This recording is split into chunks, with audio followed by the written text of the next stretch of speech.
We're dropping it side by side against its biggest competitor in the Galaxy S22 Ultra. Now, taking a look at the spec sheet, the iPhone has some clear advantages. It has a flat design compared to the Galaxy's curved edge, it has stainless steel over the Galaxy's armor aluminum, and Apple is still claiming that ceramic shield is the toughest glass on. And over this special package with 3 new cases for the iPhone 14 series. We've got the Impact case, which is drop-proof from 8.2 feet.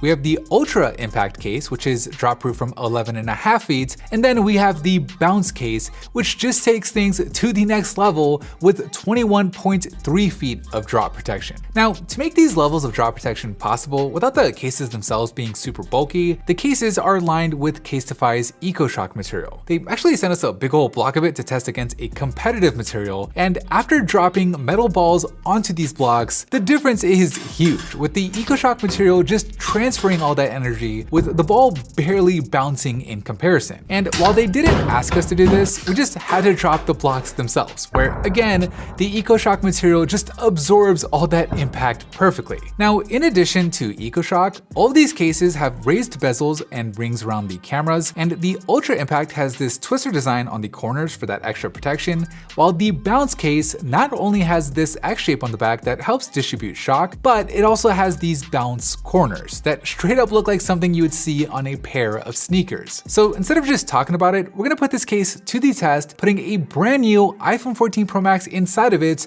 and dropping it with the other phones to see how much of a difference it actually makes. Let's get right into it. Round number 1, backdrop. In 3, 2, 1.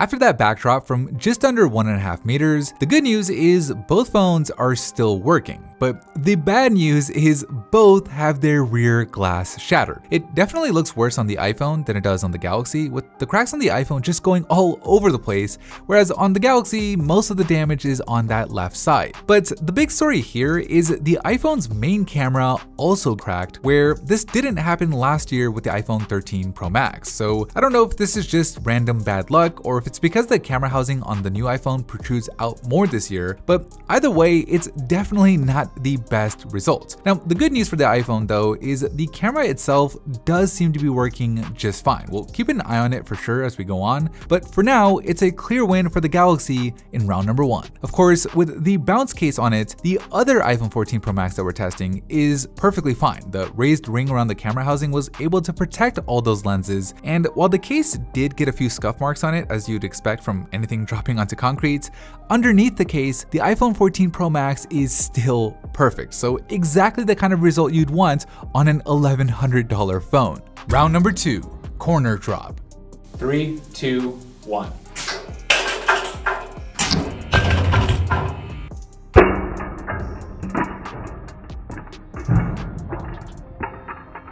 After the corner drop, neither phone comes away unscathed. Both phones suffer some scuffs to their corners, where it looks like the scuffs on the Galaxy's aluminum run a little bit deeper compared to the iPhone's stainless steel. However, on the iPhone, the rear glass now looks even worse than before, with chunks of glass missing right there at the point of impact. Where on this deep purple color, it turns out that the iPhone has some blue underneath it, which is pretty cool. But overall, this is too close to call, so it's a tie in round number 2. The bounce case, on the other hand, well, it had a nice and soft landing thanks to these air cavities and like the compression ribs here on the corners, where even the case itself barely has any visible damage to it, which is kind of surprising. Of course, underneath the case is what matters, where the iPhone is still in perfect condition. So a really good result here.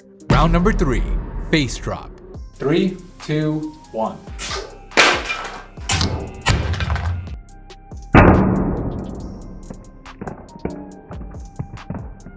Oh man, so after that face drop from nearly 1.5 meters, the screens on both phones shatter. It definitely looks worse on the Galaxy with the cracks spiderwebbing all the way across the screen, whereas on the iPhone, the damage is mostly up top, which is a little concerning since that area is where the true depth sensor for Face ID is, but somehow Face ID still seems to be working just fine. Unfortunately, the same can't be said for the Galaxy's fingerprint scanner, where after multiple attempts, it just won't register a fingerprint. It keeps giving us this pop-up asking us to clean the screen, so it's a clear win for the iPhone in round number 3. As for the bounce case, well, it seems like that EcoShock material combined with the raised lip that goes all the way around the phone helped the iPhone 14 Pro Max survive without a problem. The case itself looks clean, and of course, underneath it, the iPhone still looks as good as new. Bonus round.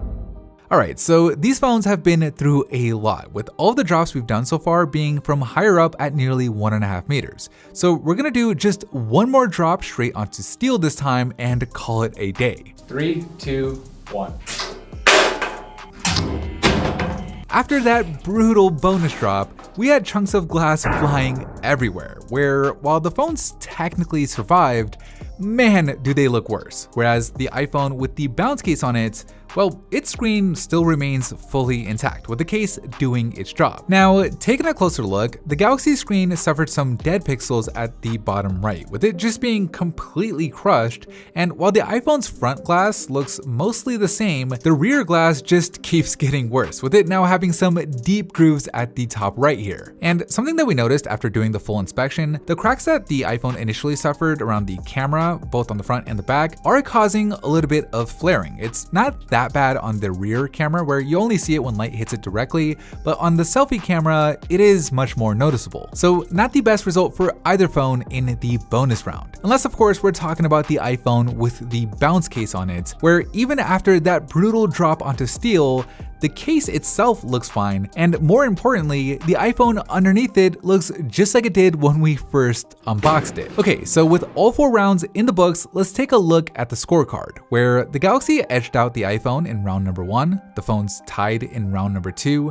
the iPhone had the advantage of being fully functional in round number 3, and neither phone really standing out in round number 4, making